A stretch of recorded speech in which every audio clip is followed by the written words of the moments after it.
Hi, I'm Robert Clyne, and this is The Art of Fighting. In today's show, I'm teaming up with the legendary Antonio Graceffo, author of The Monk from Brooklyn and host of the show Martial Arts Odyssey. Antonio is a former stockbroker turned professional fighter, fight ethnographer, linguistics scholar, and Southeast Asian martial arts expert. Antonio and I are going to check out one of the world's truly nasty and effective martial arts, Muay Thai Chaiya, a kung fu-like Southern Thai fighting style that has had a great influence on the making of the sport Muay Thai. Muay Thai Chaiya is not a sport. It is designed to cripple and destroy opponents. We also meet the perennial favorite, Hide, the world's coolest loser, a man who brings new dignity to getting his butt kicked. As Hide shows us, we can't always win, but you can always be cool about it.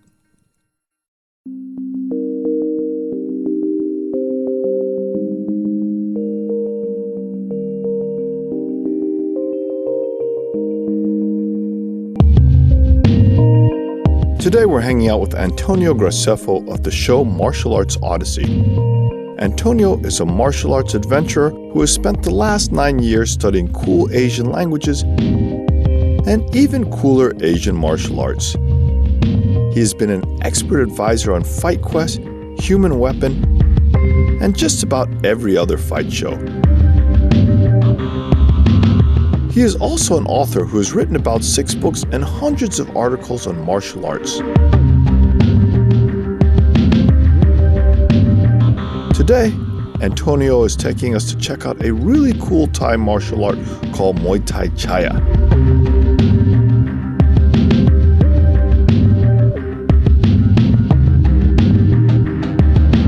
Muay Chaiya is one of the more important fighting styles to originate out of Thailand and was instrumental in the creation of Muay Thai. Before the creation of the sport of Muay Thai, each region of Thailand, just like in China, had its own regional fighting style.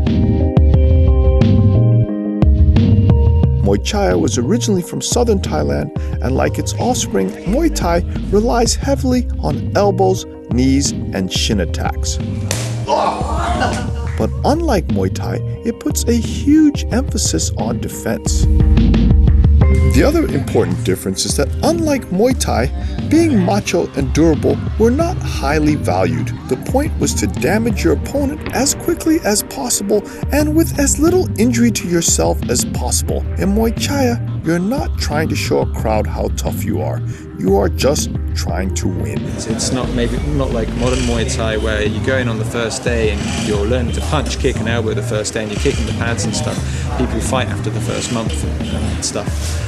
Muay Chaiya is something which does take longer because there's much more depth to it. The school is run by Kru Lek, who is not only a Muay Chaiya master, but a master of many traditional Thai arts. He is like one of those ancient Shaolin monks for whom fighting was just a part of a larger holistic way of life. He was kind enough to let us film today. He doesn't just teach Muay Thai, he teaches like the puppet making, the tapestry painting and stuff as well. Besides the Chaiya that he does, it reminded me of those classic masters that you see in the Kung Fu films when we were growing up, where he's not just teaching people how to kick ass. Which we all thought we were going to find when we came to Asia, but didn't. Like in Kung Fu, Muay Chaiya was often preserved by Buddhist monks. Furthermore, like in Wing Chun and other Kung Fu styles, Muay Chaiya places tremendous emphasis on fundamentals like footwork and proper stance. In ancient times, students had to practice footwork for years before they could learn other stuff.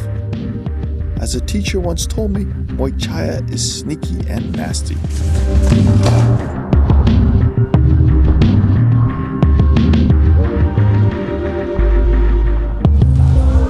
What I found interesting was the fact that defense and offense were so closely connected. It's got a nickname of the durian style, like this prickly fruit. When you pick that up, you get hurt.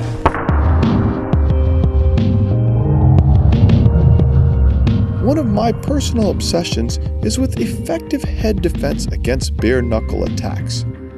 I think Muay Chaiya seems particularly good at this. Blocks were designed to punish and demoralize an opponent.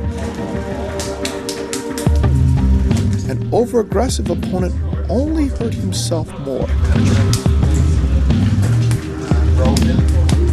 it seemed not only good in theory, but seemingly in practice as well. In today's show, I'm going to focus a lot on these techniques.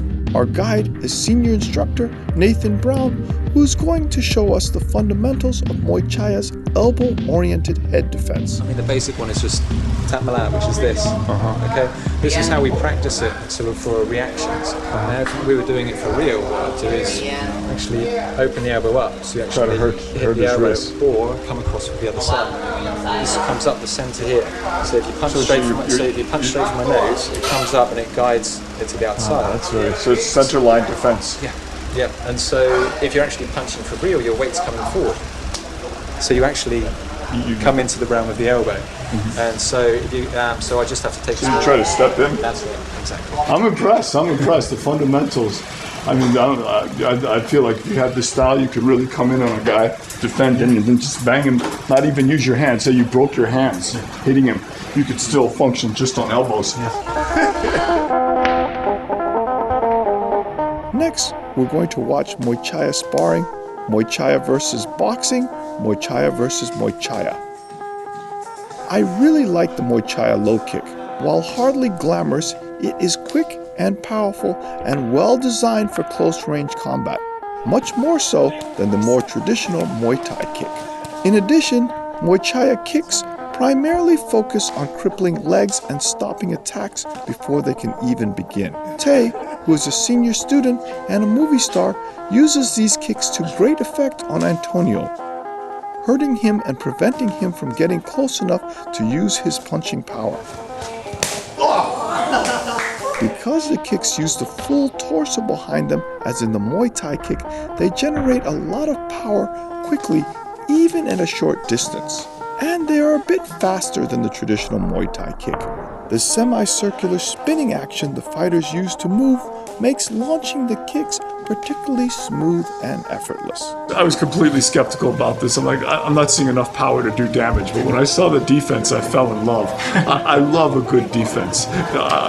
Once you have a good defense, you have the confidence to really pick your shots and choose. And you don't have to overuse offense as a defensive tool. You don't have to be over-aggressive to compensate for the fact that your defense is crap. Unless you've got a good defense, you've got to have quick reactions to catch these punches. But this was one of the first martial arts that I really saw which could truly give you the defense to actually solve this problem.